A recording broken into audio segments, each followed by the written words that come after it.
മോളെ ഒരു ചായ ഇടുന്നാടി.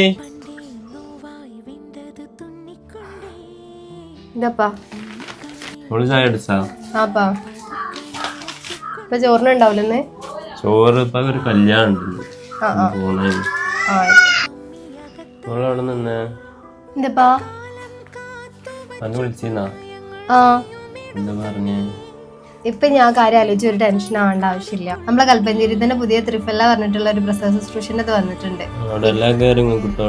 എല്ലതും. അപ്പൊ ഞാൻ എന്നെത്തിയിട്ടുള്ളത് നമ്മളെ കടുങ്ങത്തോണ്ട് പുതുതായിട്ട് വന്നിട്ടുള്ള ത്രിഫല്ല ആയുർഭവനിലാണ്. ഇവിടുത്തെ ഓരോ കസ്റ്റമറിനും നമ്മൾ 2 BHK ഫ്ലാറ്റ് ആയിട്ട് പ്രൊവൈഡ് ചെയ്യുന്നത്. ഇവിടുത്തെ ഒരു ഫ്ലാറ്റിൽ നമുക്ക് 2 ബെഡ്റൂമും കിച്ചണും ഡൈനിങ് ഏരിയ ഒക്കെ വരുന്നുണ്ട് കേട്ടോ. റൂംസിന്റെ കാര്യത്തിൽ മാത്രമല്ല ഫുഡിന്റെ കാര്യത്തിലും ഇവിടെ അടിപൊളിയായിട്ടുള്ള സർവീസ് തന്നെയാണ് കൊടുക്കുന്നത്. കാരണം നമുക്ക് പ്രസവിച്ച് എടുക്കുന്ന വ്യക്തിക്ക് 8 നേരത്തെ ഫുഡ്, ഇവിടെയുള്ള ബൈസ്റ്റാൻഡറിന് 3 നേരത്തെ ഫുഡും പിന്നെ 10 വയസ്സിന് താഴെയുള്ള കുട്ടികൾക്ക് ഉണ്ടെങ്കിൽ അവർക്കുള്ള ഫുഡും കൂടി ഇവിടെ പ്രൊവൈഡ് ചെയ്യുന്നുണ്ട് കേട്ടോ. ട്രീറ്റ്മെന്റ് വൈസ് നോക്കുകയാണെങ്കിൽ 1/2 മണിക്കൂർ മുതൽ 3/4 മണിക്കൂർ വരെ മസാജ് ഉണ്ടാവുക. അതിൽ head massage, face massage, face mask, body massage ഒക്കെ വരുന്നുണ്ട്. റെസ്റ്റ് എടുത്തതിന് ശേഷം 40 വെള്ളത്തിലാണ് നമ്മൾ കുളിപ്പിക്കട്ടോ. പിന്നെ അത് മാത്രമല്ല നമ്മൾ 30 ദിവസത്തെ പാക്കേജിൽ വരുന്നത് 14 ദിവസം തൈലം തേച്ചിട്ടുള്ള കുളിയും, 5 ഡേയ്സ് കിഴി വെച്ചിട്ടുള്ള കുളിയും, 8 ഡേയ്സ് മഞ്ഞളെണ്ണ തേച്ചിട്ടുള്ള കുളിയും, 3 ദിവസം നവരെണ്ണ പാക്ക് യൂസ് ചെയ്തിട്ടുള്ള കുളിയാട്ടോ. ഓരോ ആഴ്ചയിലും ഒരു ദിവസം ഡോക്ടർ സർവീസും കൂടി ഉണ്ടാവും. അതിൽ കുട്ടിക്കോ അമ്മക്കൊക്കെ എന്തെങ്കിലും ഇഷ്യൂസ് ഉണ്ടെങ്കിൽ മെഡിസിനും കാര്യങ്ങളൊക്കെ അവർ തന്നെ പ്രൊവൈഡ് ചെയ്യുന്ന കേട്ടോ. പ്രസവം കഴിഞ്ഞ ഒരു അമ്മയ്ക്ക് വേണ്ടിയിട്ടുള്ള എല്ലാ ലേഹങ്ങളും ഇവിടെ കൊടുക്കുന്നുണ്ട്. പിന്നെ അതുകൂടാതെ തന്നെ നമുക്ക് കുളി കഴിഞ്ഞിട്ട് കേശധൂപനും കൂടി ചെയ്യുന്നുണ്ട് കേട്ടോ. എല്ലാ സർവീസുകളും നല്ല ഹൈജീനിക്കോട് കൂടിയിട്ട് തന്നെയാണ് ഇവർ ചെയ്തു തരുന്നത്. അപ്പൊ പെട്ടെന്ന് വേണ്ട ഒരു ബുക്ക് ചെയ്തോ. ഇതിലും കൂടുതൽ ഡീറ്റെയിൽസ് അറിയാൻ ഞാൻ താഴെ കോൺടാക്ട് നമ്പർ കൊടുക്കാം, കോൺടാക്ട് ചെയ്യട്ടോ.